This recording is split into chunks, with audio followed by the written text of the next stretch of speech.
Voltaire, Candide ou l'optimisme.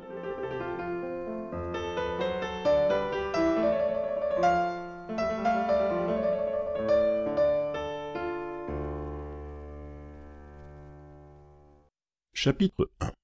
Comment Candide fut élevé dans un beau château, et comment il fut chassé d'Isselui. Il y avait en Westphalie, dans le château de monsieur le baron de Thundertentronckh, un jeune garçon à qui la nature avait donné les mœurs les plus douces. Sa physionomie annonçait son âme. Il avait le jugement assez droit avec l'esprit le plus simple. C'est, je crois, pour cette raison qu'on le nommait Candide.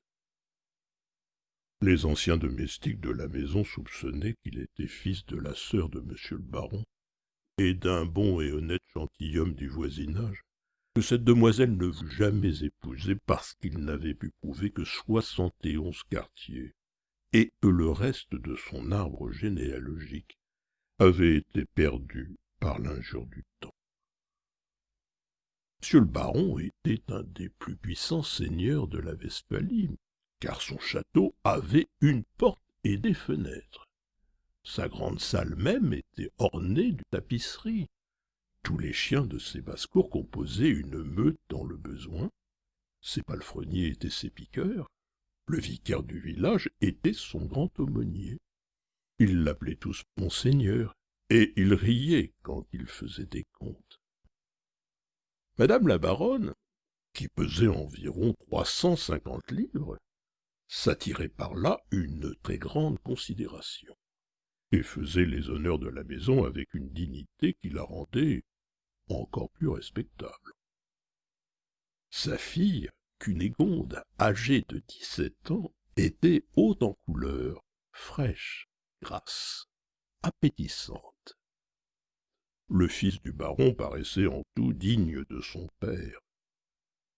Le précepteur Pangloss était l'oracle de la maison, et le petit Candide écoutait ses leçons avec toute la bonne foi de son âge et de son caractère. Pangloss enseignait la métaphysico-théologo-cosmolo-nicologie. Il prouvait admirablement qu'il n'y a point d'effet sans cause, et que, dans ce meilleur des mondes possibles, le château de monseigneur le baron était le plus beau des châteaux, et madame la meilleure des baronnes possibles. Il est démontré, disait-il, que les choses ne peuvent être autrement, car tout étant fait pour une fin, tout est nécessairement pour la meilleure fin. Remarquez bien que les nez ont été faits pour porter des lunettes. Aussi avons-nous des lunettes. Les jambes sont visiblement instituées pour être chaussées, et nous avons des chausses. Les pierres ont été formées pour être taillées et pour en faire des châteaux. Aussi, monseigneur a un très beau château. Le plus grand baron de la province doit être le mieux logé, et les cochons étant faits pour être mangés, nous mangeons du porc toute l'année. Par conséquent, ceux qui ont avancé que tout est bien ont dit une sottise. Il fallait dire que tout est au mieux. Candide écoutait attentivement et croyait innocemment, car il trouvait mademoiselle Cunégonde extrêmement belle, quoiqu'il ne prit jamais la hardiesse de le lui dire. Il concluait qu'après le bonheur d'être né baron de Thundertentronckh, le second degré de bonheur était d'être mademoiselle Cunégonde, le troisième de la voir tous les jours, et le quatrième d'entendre maître Pangloss, le plus grand philosophe de la province, et par conséquent de toute la terre. Un jour, Cunégonde, en se promenant auprès du château dans le petit bois qu'on appelait parc, vit entre des broussailles le docteur Pangloss qui donnait une leçon de physique expérimentale à la femme de chambre de sa mère, petite brune très jolie et très docile. Comme mademoiselle Cunégonde avait beaucoup de disposition pour les sciences, elle observa sans souffler les expériences réitérées dont elle fut témoin. Elle vit clairement la raison suffisante du docteur, les effets et les causes, et s'en retourna tout agitée, toute pensive, toute remplie du désir d'être savante. songeant qu'elle pourrait bien être la raison suffisante du jeune Candide, qui pouvait aussi être la sienne. Elle rencontra Candide en revenant au château et rougit. Candide rougit aussi. Elle lui dit bonjour d'une voix entrecoupée, et Candide lui parla sans savoir ce qu'il disait. Le lendemain, après le dîner, comme on sortait de table, Cunégonde et Candide se trouvèrent derrière un paravent. Cunégonde laissa tomber son mouchoir. Candide le ramassa. Elle lui prit innocemment la main. Le jeune homme baisa innocemment la main de la jeune demoiselle, avec une vivacité, une sensibilité, une grâce toute particulière. Leurs bouches se rencontrèrent, leurs yeux s'enflammèrent, leurs genoux tremblèrent, leurs mains s'égarèrent. Monsieur le baron de Thundertentronckh passa auprès du paravent, et, voyant cette cause et cet effet, chassa Candide du château à grands coups de pied dans le derrière. Cunégonde s'évanouit. Elle fut souffletée par madame la baronne dès qu'elle fut revenue à elle-même, et tout fut consterné dans le plus beau et le plus agréable des châteaux possibles. Chapitre 2. Ce que devint Candide parmi les Bulgares. Candide, chassé du paradis terrestre, marcha longtemps sans savoir où, pleurant, levant les yeux au ciel, les tournant souvent vers le plus beau des châteaux qui renfermait la plus belle des baronnettes. Il se coucha sans souper au milieu des champs, entre deux sillons. La neige tombait à gros flocons. Candide, tout transi, se traîna le lendemain vers la ville voisine, qui s'appelle Waldergof Abdickdorf, n'ayant point d'argent, mourant de faim et de lassitude. Il s'arrêta tristement à la porte d'un cabaret. Deux hommes habillés de bleu le remarquèrent. « Camarade, dit l'un, voilà un jeune homme très bien fait et qui a la taille requise. » Ils s'avancèrent vers Candide et le prièrent à dîner très civilement. « Messieurs, dit Candide avec une modestie charmante, vous me faites beaucoup d'honneur, mais je n'ai pas de quoi payer mon écho. »« Ah, monsieur, lui dit un des bleus, les personnes de votre figure et de votre mérite ne paient jamais rien. N'avez-vous pas 5 pieds 5 pouces de haut ?»« Oui, messieurs, c'est ma taille, dit-il, en faisant la révérence. »« Ah, monsieur, mettez-vous à table. Non seulement nous vous défrayerons, mais nous ne souffrirons jamais qu'un homme comme vous manque d'argent. Les hommes ne sont faits que pour se secourir les uns les autres. » « Vous avez raison, dit Candide, c'est ce que M. Pangloss m'a toujours dit, et je vois bien que tout est au mieux. » On le prie d'accepter quelques écus, il les prend et veut faire son billet. On n'en veut point, on se met à table. « N'aimez-vous pas tendrement ?»« Oh oui, répondit-il, j'aime tendrement mademoiselle Cunégonde. »« Non, dit l'un de ces messieurs, nous vous demandons si vous n'aimez pas tendrement le roi des Bulgares. »« Point du tout, dit-il, car je ne l'ai jamais vu. »« Comment? C'est le plus charmant des rois, et il faut boire à sa santé. »« Oh, très volontiers, messieurs. » Et il boit. « C'en est assez, lui dit-on, vous voilà l'appui, le soutien, le défenseur, le héros des Bulgares. Votre fortune est faite, et votre gloire est assurée. On lui met sur le champ les fers aux pieds et on le mène au régiment.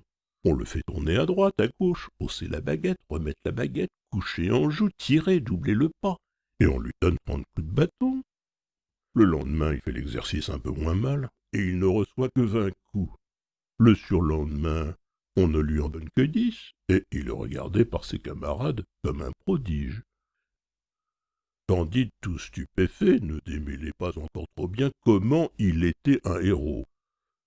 Il s'avisa un beau jour de printemps de s'aller promener, marchant tout droit devant lui, croyant que c'était un privilège de l'espèce humaine comme de l'espèce animale, de se servir de ses jambes à son plaisir.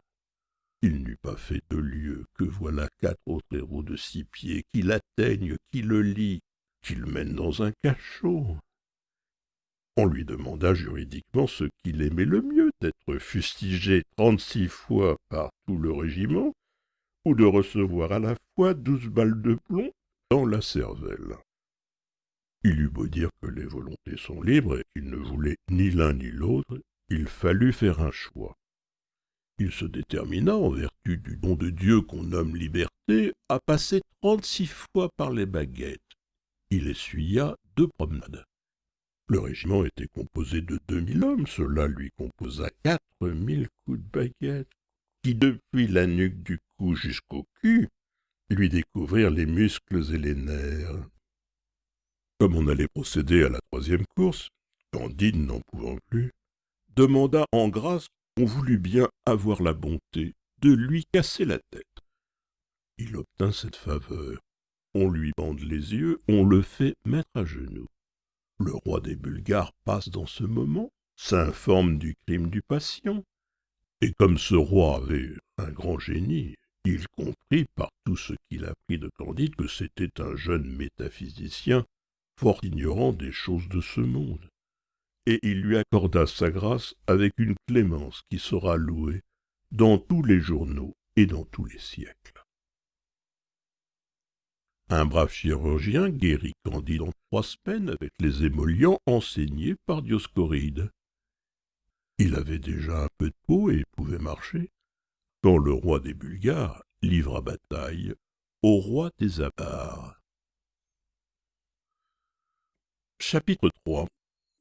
Comment Candide se sauva d'entre les Bulgares et ce qu'il devint. Rien n'était si beau, si leste, si brillant, si bien ordonné que les 2 armées. Les trompettes, les fifres, les hautbois, les tambours, les canons formaient une harmonie telle qu'il n'y en eut jamais en enfer. Les canons renversèrent d'abord à peu près 6000 hommes de chaque côté. Ensuite, la mousqueterie ôta du meilleur des mondes environ 9 à 10 000 coquins qui en infectaient la surface. La baïonnette fut aussi la raison suffisante de la mort de quelques milliers d'hommes. Le tout pouvait bien se monter à une 30 000 âmes. Candide, qui tremblait comme un philosophe, se cacha du mieux qu'il put pendant cette boucherie héroïque. Enfin, tandis que les 2 rois faisaient chanter des tédéums chacun dans son camp, il prit le parti d'aller raisonner ailleurs des effets et des causes. Il passa par-dessus des tas de morts et de mourants, et gagna d'abord un village voisin. Il était en cendres. C'était un village à barre que les Bulgares avaient brûlé, selon les lois du droit public. Ici, de vieillards criblés de coups regardaient mourir leurs femmes égorgées, qui tenaient leurs enfants à leurs mamelles sanglantes. Là, des filles éventrées, après avoir assouvi les besoins naturels de quelques héros, rendaient les derniers soupirs. D'autres, à demi brûlés, criaient qu'on achevât de leur donner la mort. Des cervelles étaient répandues sur la terre, à côté de bras et de jambes coupées. Candide s'enfuit au plus vite dans un autre village. Il appartenait à des Bulgares, et les héros à part l'avaient traité de même. Candide, toujours marchant sur des membres palpitants ou à travers des ruines, arriva enfin hors du théâtre de la guerre, portant quelques petites provisions dans son bissac, et n'oubliant jamais mademoiselle Cunégonde. Ces provisions lui manquèrent quand il fut en Hollande, mais ayant entendu dire que tout le monde était riche dans ce pays-là, et qu'on y était chrétien, il ne douta pas qu'on ne le traitât aussi bien qu'il l'avait été dans le château de monsieur le baron, avant qu'il n'en eût été chassé par les beaux yeux de mademoiselle Cunégonde. Il demanda l'aumône à plusieurs graves personnages qui lui répondirent tous que s'il continuait à faire ce métier, on l'enfermerait dans une maison de correction pour lui apprendre à vivre. Il s'adressa ensuite à un homme qui venait de parler tout seul 1 heure de suite sur la charité dans une grande assemblée. Cet orateur, le regardant de travers, lui dit « Que venez-vous faire ici? Y êtes-vous pour la bonne cause ?» « Il n'y a point d'effet sans cause, répondit modestement Candide. Tout est enchaîné nécessairement et arrangé pour le mieux. Il a fallu que je fusse chassé d'auprès de mademoiselle Cunégonde, que j'ai passé par les baguettes, et il faut que je demande mon pain jusqu'à ce que je puisse en gagner. Tout cela ne pouvait être autrement. Mon ami, lui dit l'orateur, croyez-vous que le pape soit l'antéchrist? Je ne l'avais pas encore entendu dire, répondit Candide, mais qu'il le soit ou qu'il ne le soit pas, je manque de pain. Tu ne mérites pas d'en manger, dit l'autre. Va coquin, va misérable, ne m'approche pas de ta vie.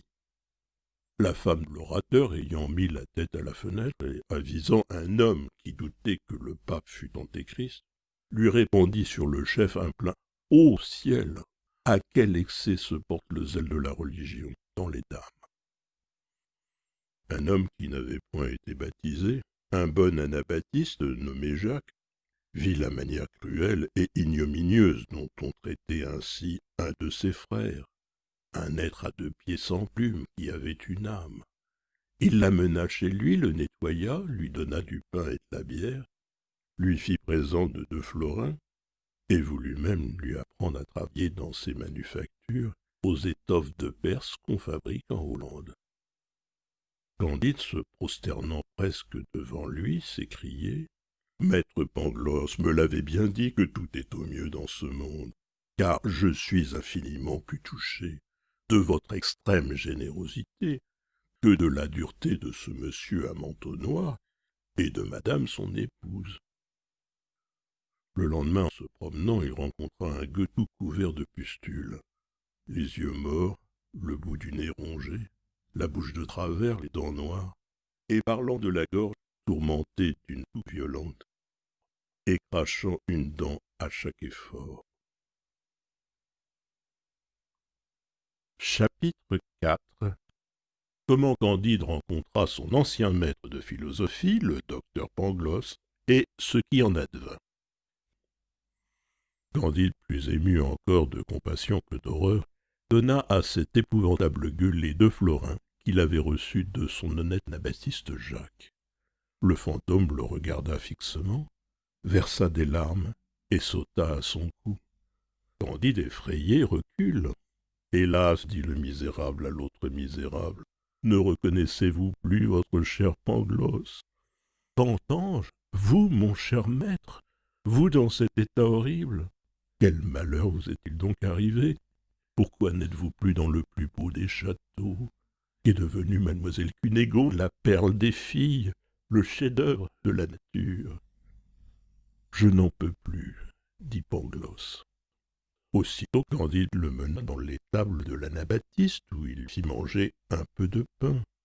Et quand Pangloss fut refait, « Eh bien, lui dit-il, Cunégonde. »« Elle est morte, reprit l'autre. Candide s'évanouit à ce mot. Son ami rappela ses sens avec un peu de mauvais vinaigre qui se trouva par hasard dans l'étable. Candide rouvre les yeux.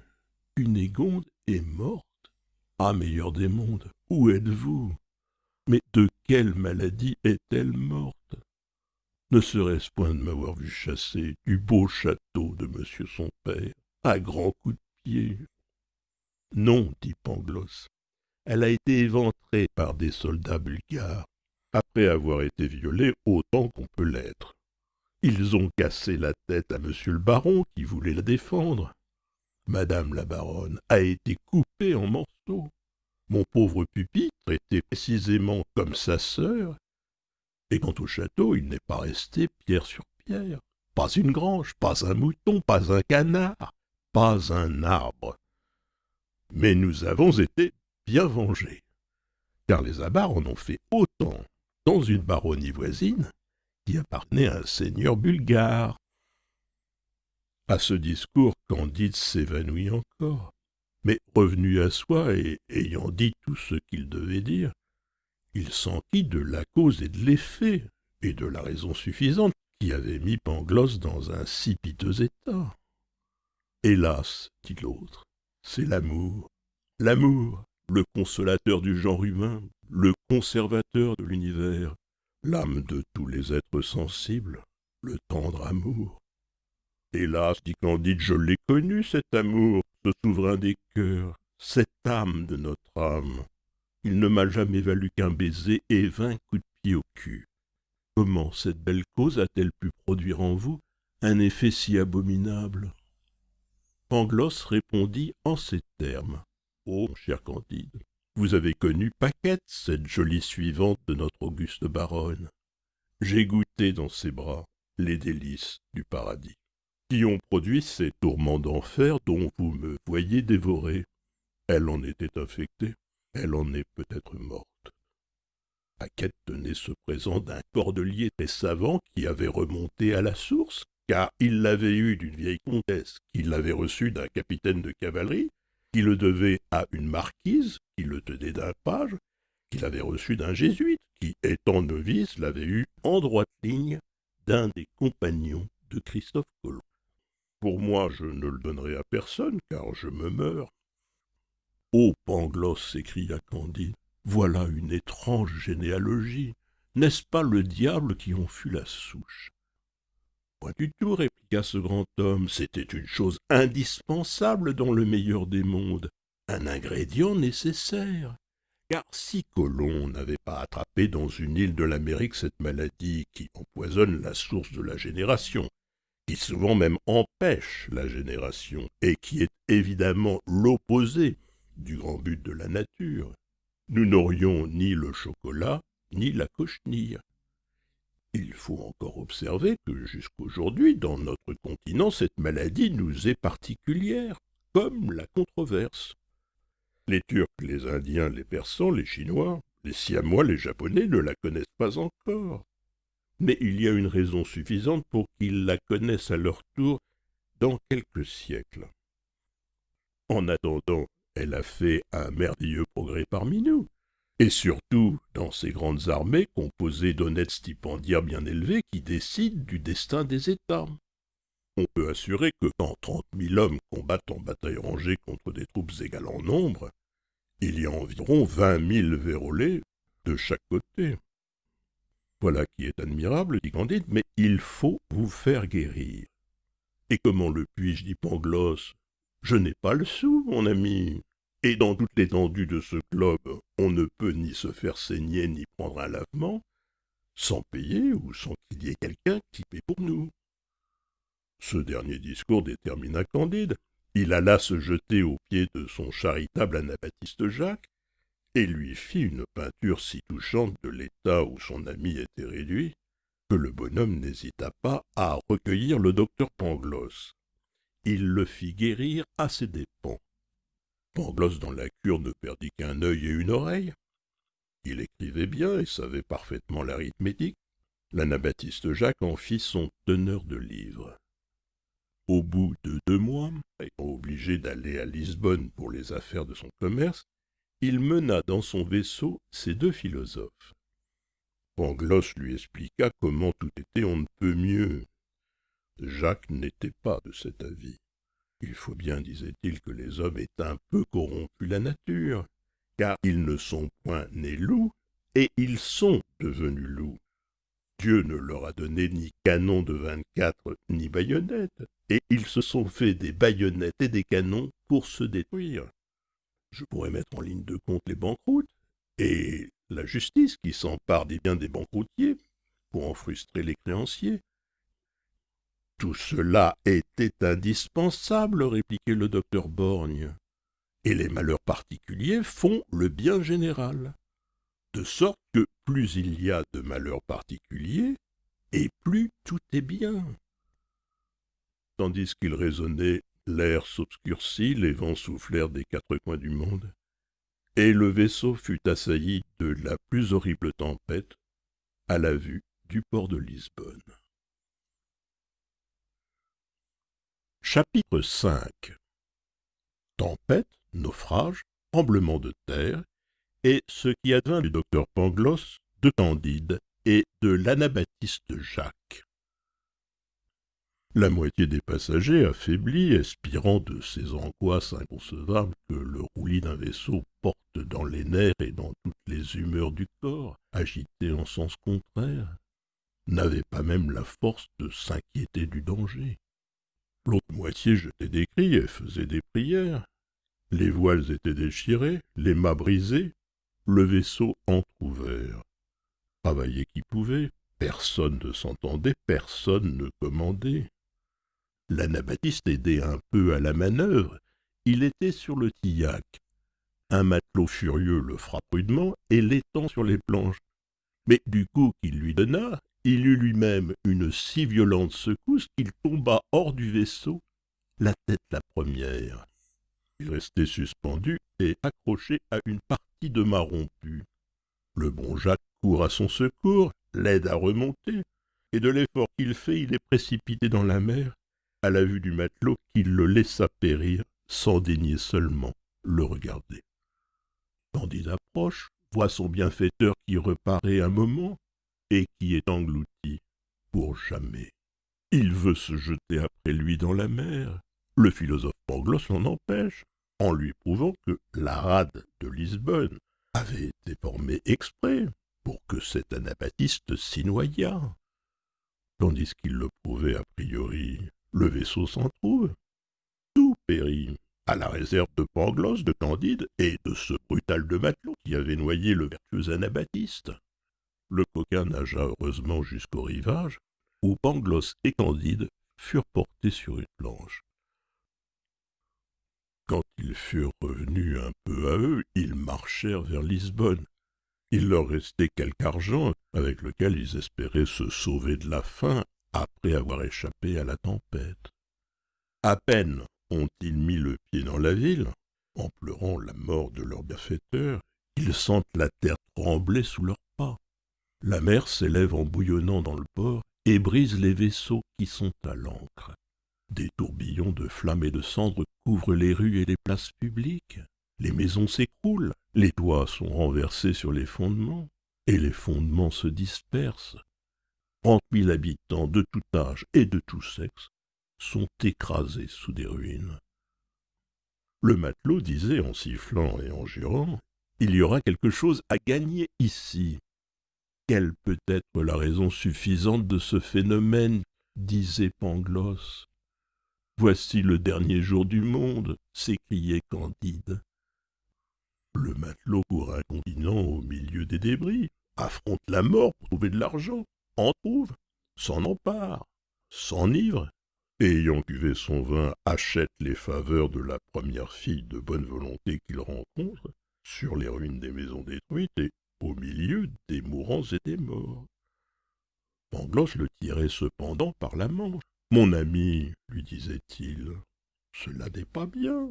Vous manquez à la raison universelle. Vous prenez mal votre temps. »« Tête et sang, répondit l'autre. Je suis matelot et né à Batavia. J'ai marché 4 fois sur le crucifix dans 4 voyages au Japon.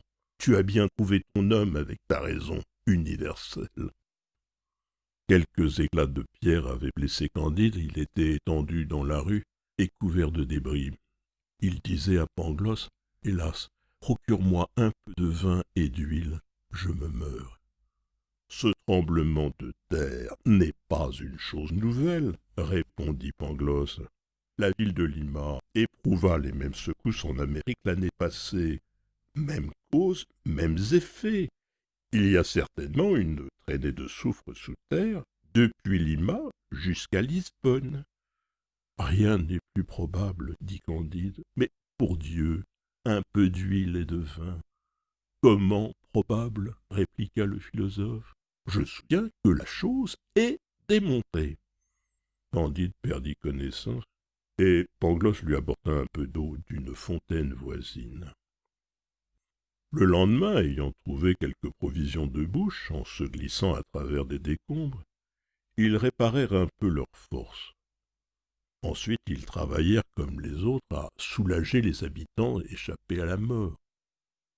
Quelques citoyens secourus par eux leur donnèrent un aussi bon dîner qu'on le pouvait dans un tel désastre. Il est vrai que le repas était triste. Les convives arrosaient leur pain de leurs larmes. Mais Pangloss les consola, en les assurant que les choses ne pouvaient être autrement. Car, dit-il, tout ceci est ce qu'il y a de mieux. Car s'il y a un volcan à Lisbonne, il ne pouvait